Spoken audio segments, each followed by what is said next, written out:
407 years ago, Jimmy Ward came into the studio. That can only mean one thing.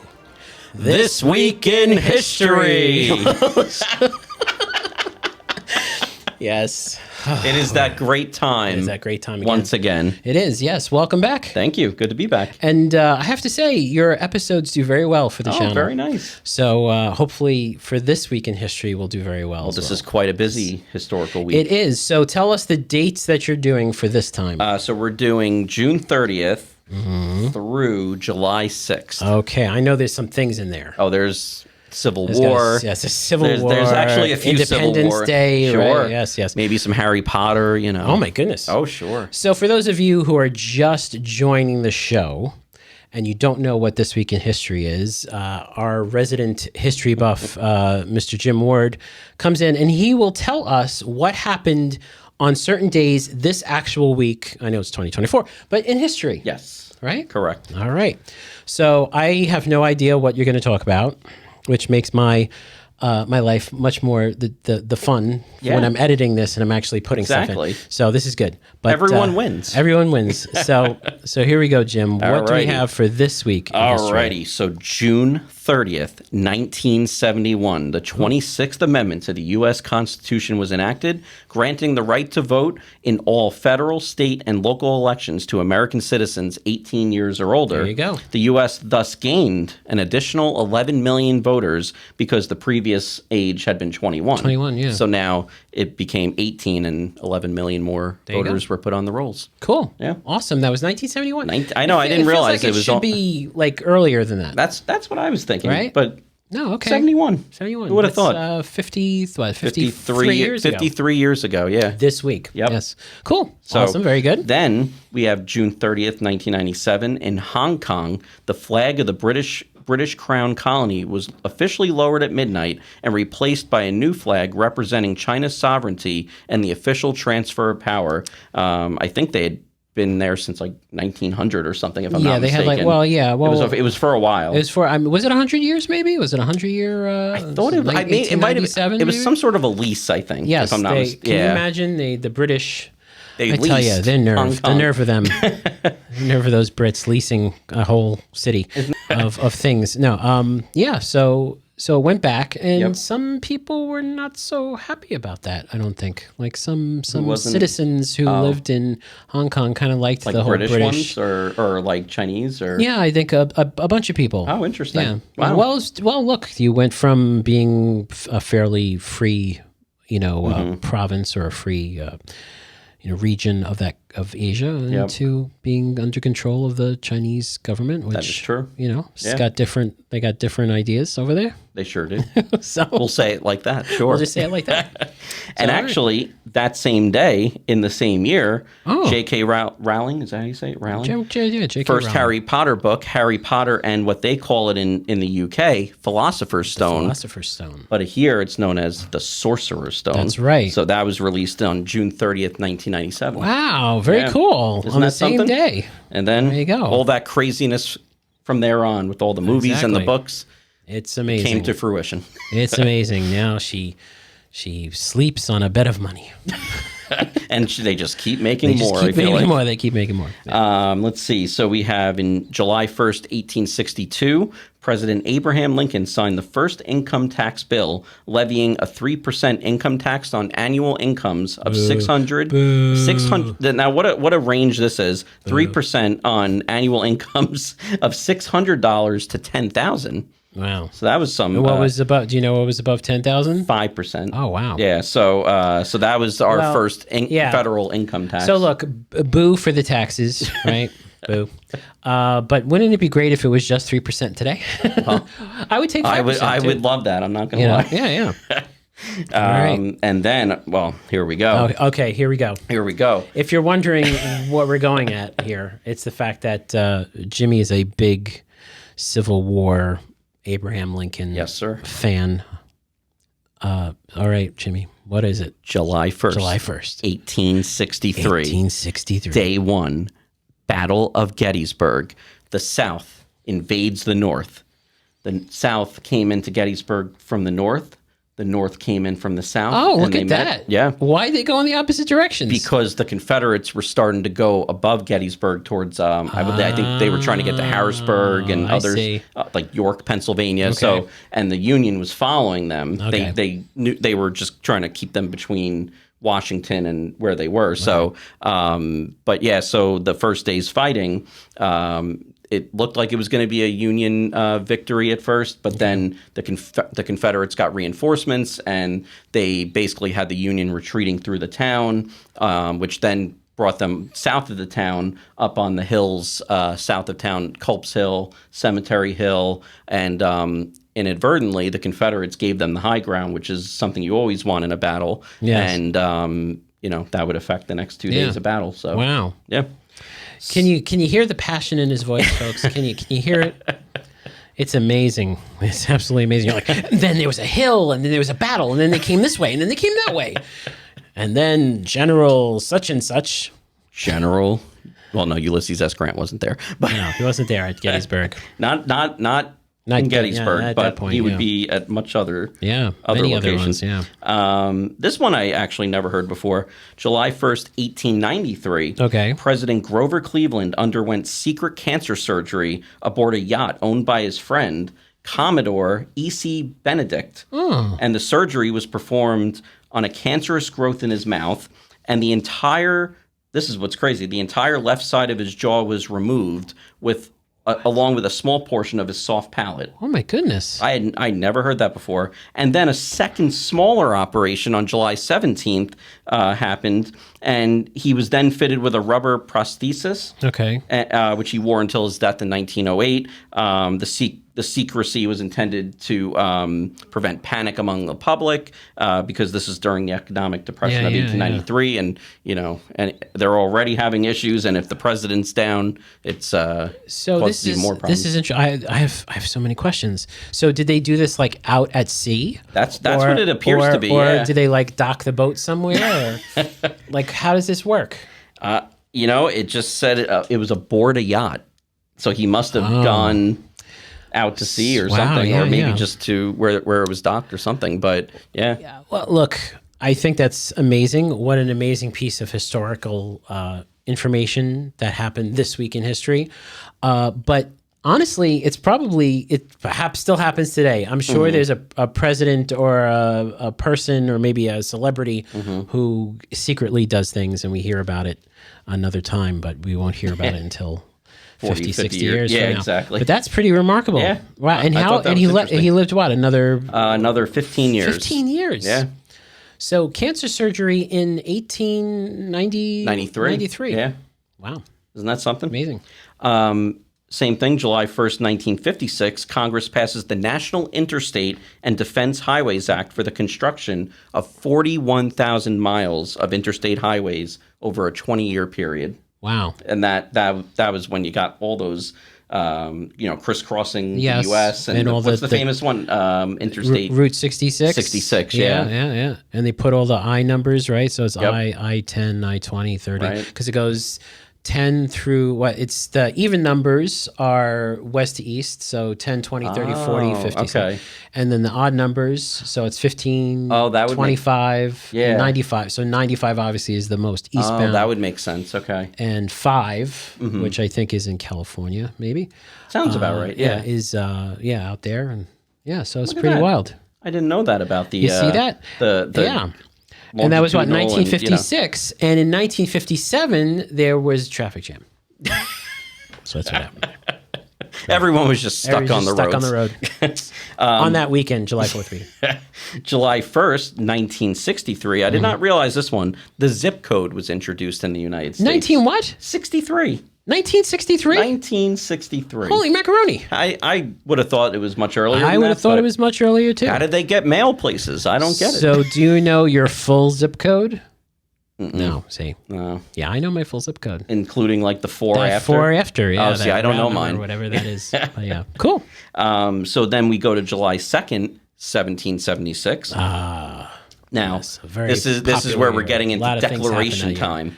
Declaration. The Continental Congress in Philadelphia adopted the following resolution, originally introduced on June 7th by Richard Henry Lee of Virginia, and it stated, resolved that these united colonies are and of right ought to be, I love how they spoke back then, free and independent states that are absolved from all allegiance to the British Crown, and that all political connection between them and the state of Great Britain is and ought to be totally dissolved.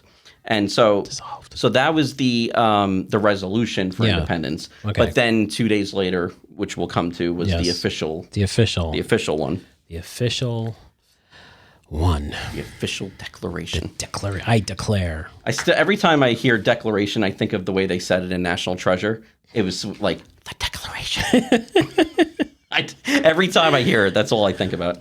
And ironically enough, July 2nd, 1788, Congress announced the United States Constitution had been ratified by the required 9 states, and that a committee had been appointed to make preparations for the new American government. Nice. So that was after the Articles of Confederation, and this the Constitution then created a stronger federal government, but it was more of a federalist way, with the states having their rights, but also the federal government being strong. Here There's we go. There's a lot happening on July 2nd here. There's a lot, I gotta say. All right, here we go. July 2nd, 1863, Day 2, Battle of Gettysburg. I can't help myself.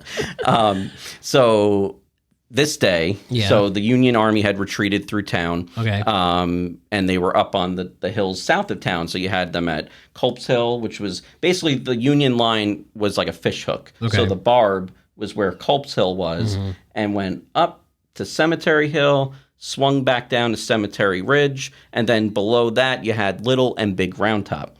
So on day 2, you had actually all points of the battlefield were being hit. You had Joshua Lawrence Chamberlain and his 20th Maine men, who were the absolute left flank of the Union line at Gettysburg that day, and the 15th Alabama attacking them, trying to flank them.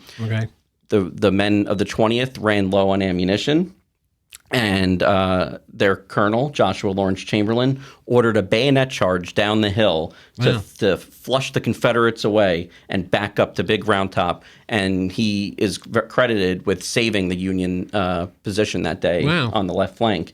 You also had in the center, the Confederates broke through in the center, and Winfield Scott Hancock of the Union came down to where only like the 1st Minnesota was, and they had about 280 men or something, 300 men.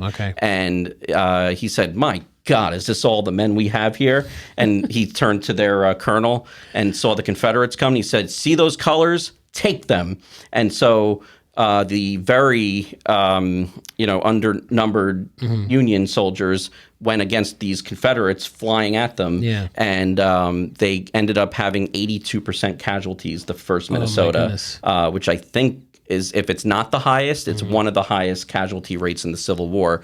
But they prevented the Confederates from breaking through and splitting the Union line. So that was day 2 at Gettysburg. Impressive. Okay, let's take a breath. Okay. I'm okay. It's all right. He's okay.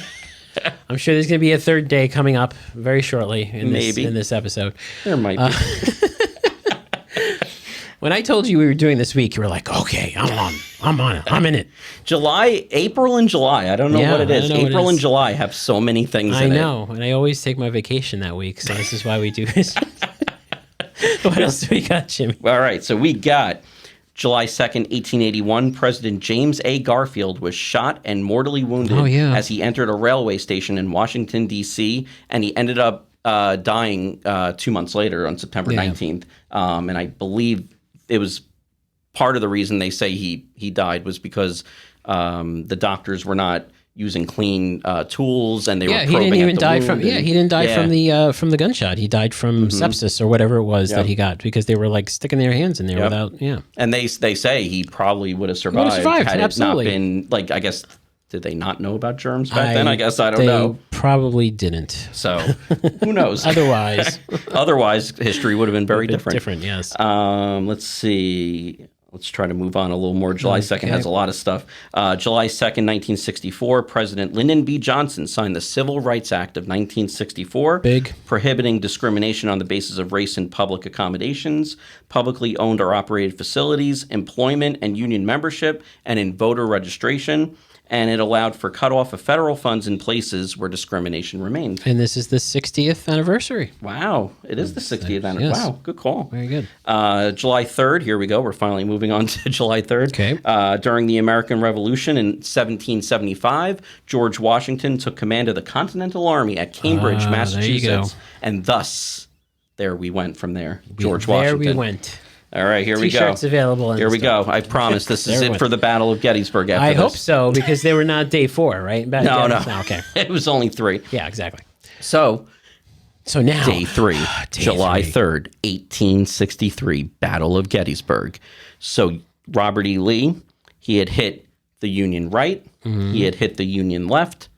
They wouldn't budge. Okay. So he decided, I'm going to hit them in the center where he believed they were weakest. Okay. So he ordered 3 divisions, which is about 14,000 men, to cross a wide open field, about a mile long, to attack the Union position behind the stone wall. They had the copse of trees, which was the focal point where they were attacking.